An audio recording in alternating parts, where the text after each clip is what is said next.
Okay. Tell me what you like about Abuja. So many things. Abuja is a wonderful city, a beautiful city, and a peaceful city.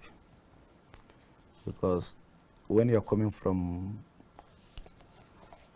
the airport, before your plane lands, more especially in the evening, you know, so many things will catch your attentions, and during at the daytime, when the plane is descending, you see all this green land with beautiful hills and so on. Abuja is a wonderful city. Well, I think for the first time, you're someone who has described Abuja differently. Most people who I speak to always describe Abuja based on what they see on ground, but you're describing from the sky level, and that's very interesting. Yes. Why so? It seems like you're always on the sky more often. No. Or it's just something that you fancy about Abuja? That's something that you always look forward to when traveling? I travel a lot. Honestly, I travel a lot. And more especially during the military government, where all the street lights are working, you will just imagine, when you look at the city, you see the street light that route Abuja or FCT, Federal Capital Territory, in some areas before when the plane is descending, and you now see all those things. I can imagine. You know? And to the conversation we're having to the BDC operation here in the FCT. Yes. Let's just go to presently how it is right now. We keep hearing about stories of dollar scarcity, especially here in Abuja. Now, does this have anything to do with Abuja being the seat of power and all of the politicking going on in the FCT? Yeah, it has to do with that, because all the banks' headquarters are here, and also all the government MDAs are here. There are so many businesses here that people don't notice. People don't aware of those kind of businesses. There's travelers, those who travel a lot, business people. There is importers and also exporters here who assess their document and so on. So that's what makes the market to boom like the way it does. Yes. Wow. So with what you just made mention of, like, yes, we know that because it's the seat of power and all of the travel going in and coming out, but how has that, your business, been so far? Has it been going so far? So far so good. The only issue is the issue of devaluation, inflation, and lack of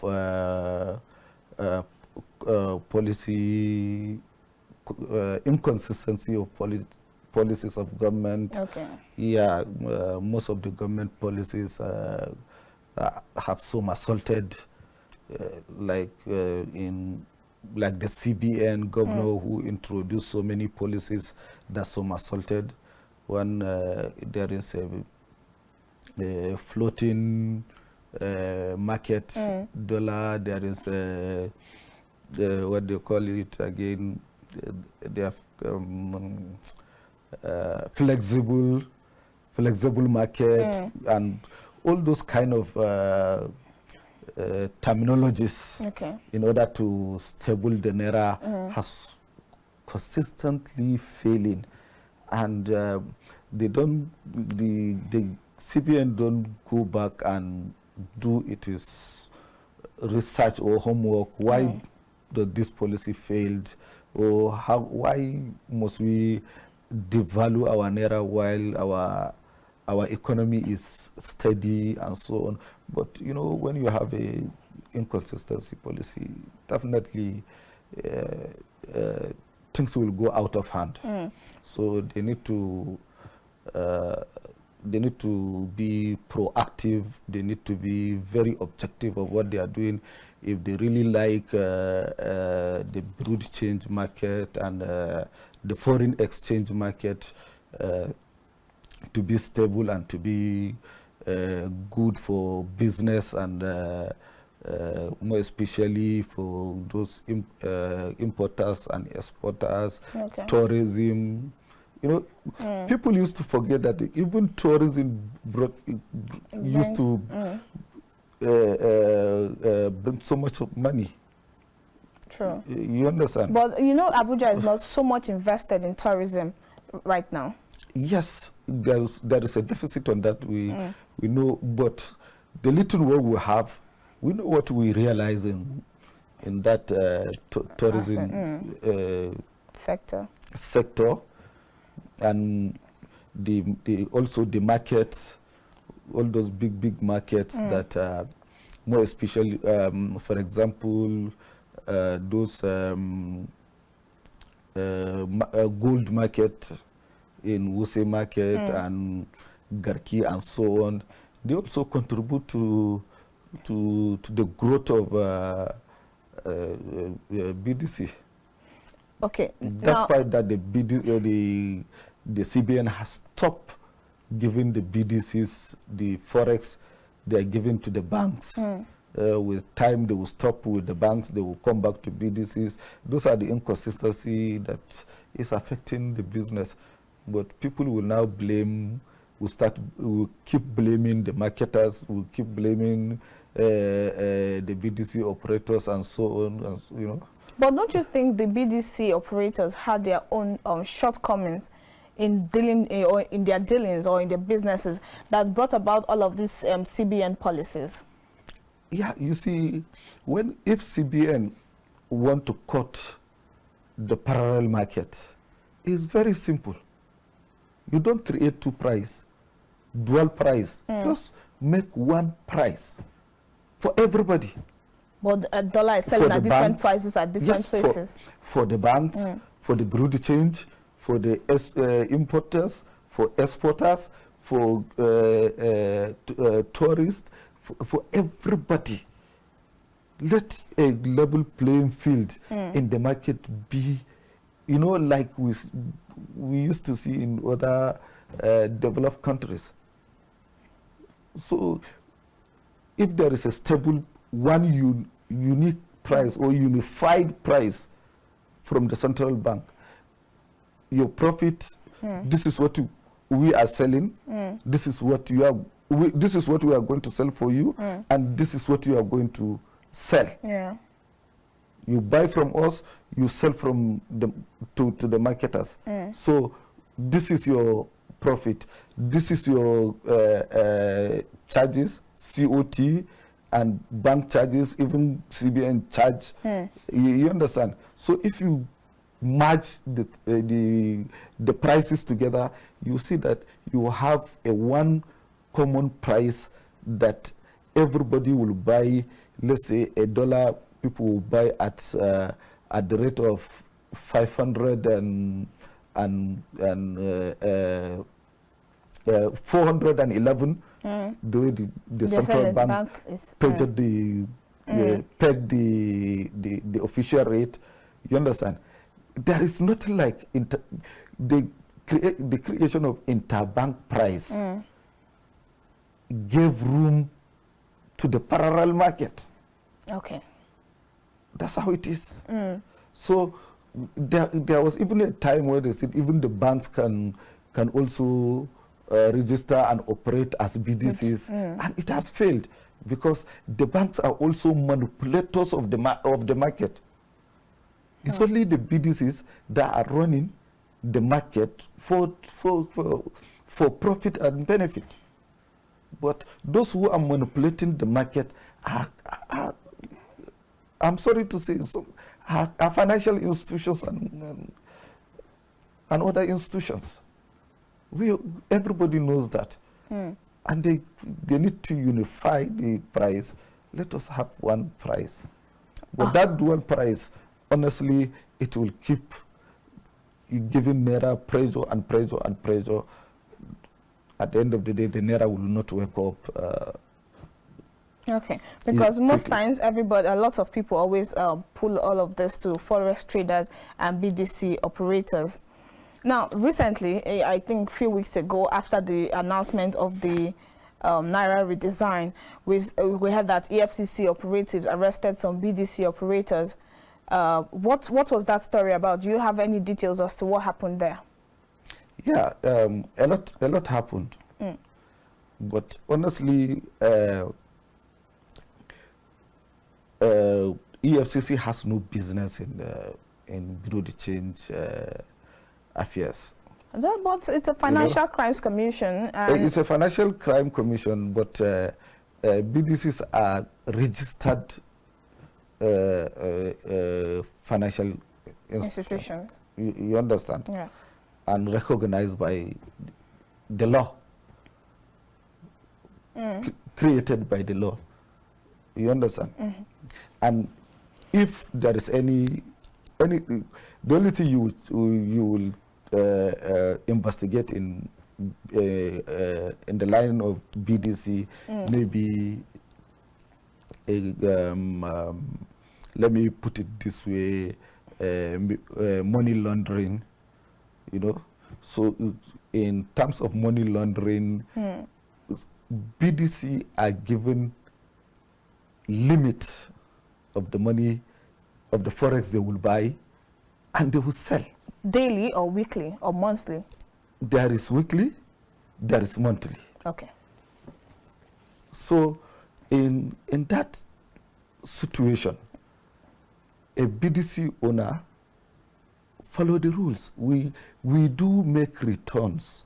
We do have, people don't know, more especially the journalists that are propagating all this news and giving the BDC the bad light, and even the security agencies that are coming are bullying us in the market. They don't know that we have what we call invoice, performer invoice, and returns to the central bank. As individuals or as a body? As a body. For example, if I'm owner of Bureau de Change, I bought, or a CBN supplied me a $10,000 or $20,000, a $20,000. I sold it maybe PTA, maybe school fees, maybe health tourism, maybe pilgrimage, and so on. Collect your passport copy. I issue you a receipt, and I put it as my and I return it online to the CBN, and they receive it. So this is what you have, part of what you've used the dollar given to you to sort. Yes. Okay. So what brought EFCC into the market? Because it was alleged that they arrested some of the operators who were receiving hoarded naira from those who have been hoarding the naira and exchanging it for dollar. Have they proven that? They didn't prove that. So you're trying to say it's not possible for that kind of... There is no holding dollar. We do transaction in banks, online. So there is a record. That is why I said we have a receipt, we have a performer invoice, and we have returns. You understand? Yeah. We do transaction in banks. Maybe by draft, by online transfer, by check, and so on. So let EFCC prove that there is money laundering or hoarding money of in the BDCs, or which BDC office they went and saw the money they are saying. You know, when price starts fluctuating, it's the responsibility of the government to stabilize the market. But every day they are giving the naira pressure and pressure and pressure. And the more you put pressure on your currency, definitely your currency will devalue. Multiple times now you've made mention of, you said it's the role of the government to stabilize the naira. Yes. So how can Nigerian government, because now we just have this issue of the naira redesign, hoping that that's going to help boost the economy. But I don't, from what you're saying, I don't think that is enough. Or let me get your thoughts first on the naira redesign. What do you think about that? And how do you think that this is a step in the right direction in stabilizing the naira? Well, it may be, according to the originator of the redesign of naira, as he speaks, as he went and tried to convince the whole world that redesign the naira will cut inflation. What redesign of naira got to do with inflation? My sister, Sandra, the man who redesigned the naira, after presented it to Mr. President and had the endorsement, he went to Lagos for a annual banking meeting, and after the MPC meeting, he added the what they call it, landed rate to 16%, and that increment will push some people out of the market, investors, and so on. So many people will be out of business because you can't. There's countries that collect 1% lending rate, some 2%, highest 3%. But in Nigeria, we have 16 point something percent, which is the highest. And if you look at our inflation rate, almost 24%. Look at the unemployment rate, and so on. So inflation, you cut inflation by production, not by redesigning the naira. I don't think redesigning the naira has any will bring any impact to the market. You have to stabilize the market. You have to bring out, for example, the measures or the yardstick of inflation is the cost of food and provisions. Our daily consumptions are going up, skyrocketing. Look at how much they sell rice, how much spaghetti is in the market, how much indomie is in the market, how much tomato is in the market, how much potato is in the market, how much is. When you look at that, you will now know that the redesigning of naira has nothing to do with inflation. I bought a bucket of potato, 3,000 last week. Yesterday I asked, it was 5,000. A bucket of tomato, a small bucket of tomato, 1,500. Yesterday is what? 3,000. Onions is 3,500 steady. The local market, our rice from 20 to 38,000 to almost 40,000 now.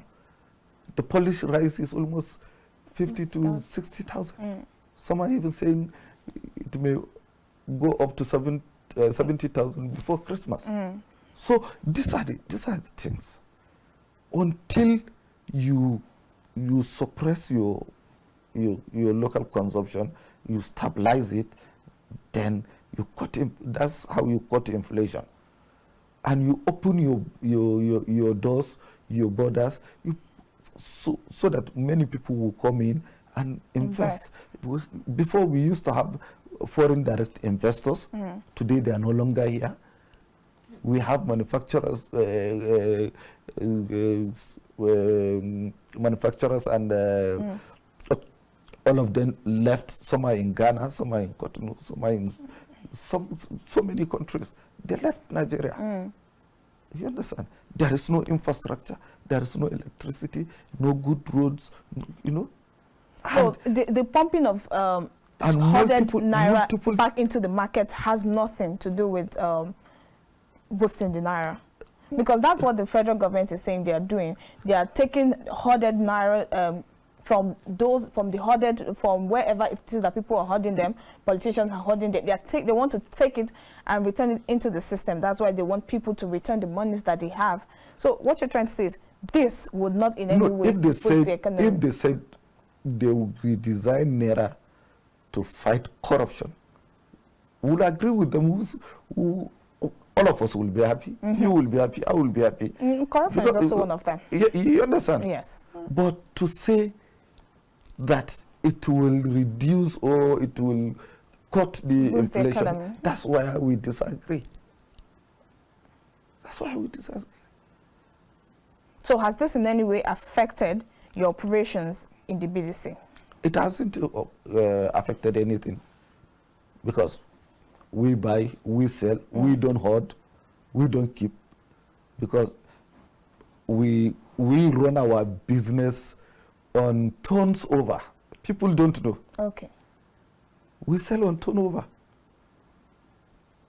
If I sold 10,000, 5,000, 3,000, 4,000, 5,000, 8,000, 50,000, 100,000 in a week, if I calculate 1 naira 50 kobo, I got in that week, you see, it's a good money.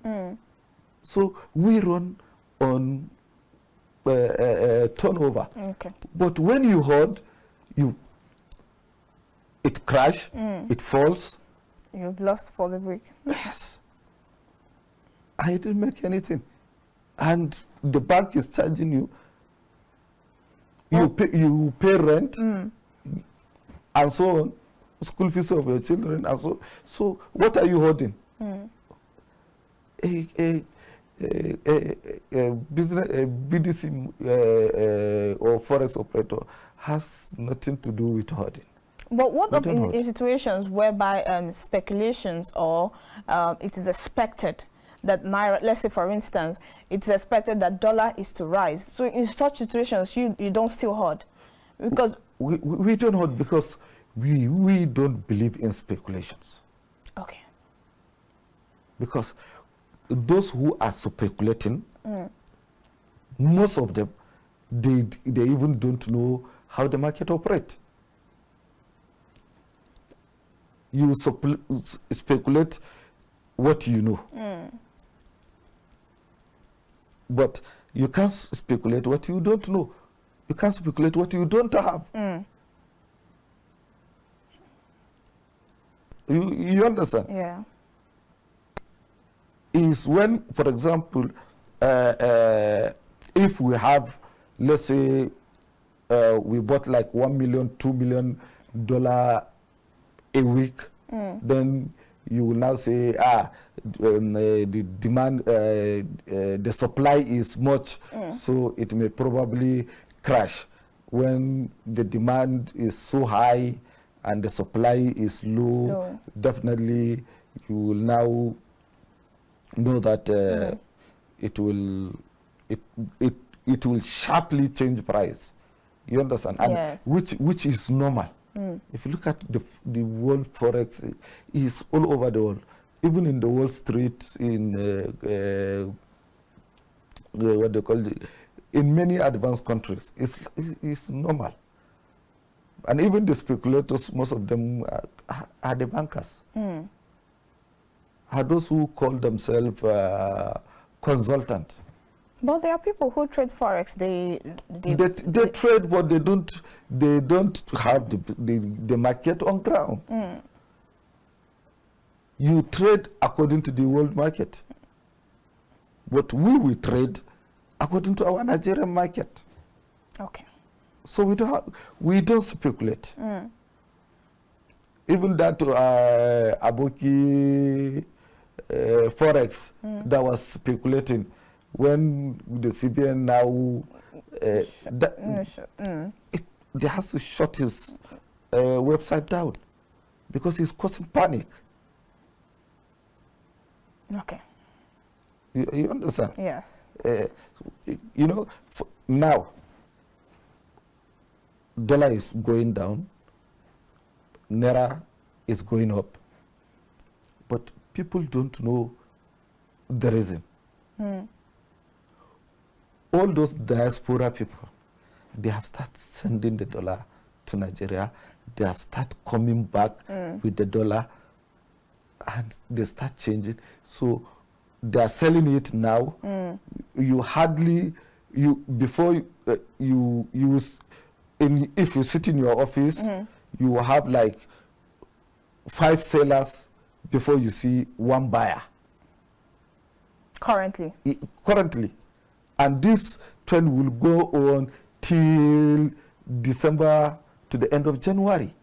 When they will start going back after the. So with what you said now, if I'm to speculate, I would say Naira would gain from now till January. No, Naira is gaining. Yes, that's what I'm saying. It's to continue to gain to like. Yes. So it's for the government now to capital to use this opportunity to harness the market. You understand? Yes. To stabilize it. That's the role of the CBN, to monitor and regulate. Okay. All right. I think we ran out of time. Thank you so much. It's been amazing talking to you. And I wish at some point we'll get to continue this conversation and pick up from the trends at that time. Thank you so much for coming on the program. You are most welcome. Thank you so much. Thank you, All right. Sandra. And with that, we've come to the end of ABUJA File for today. See you next time. My name is Sandra Agu.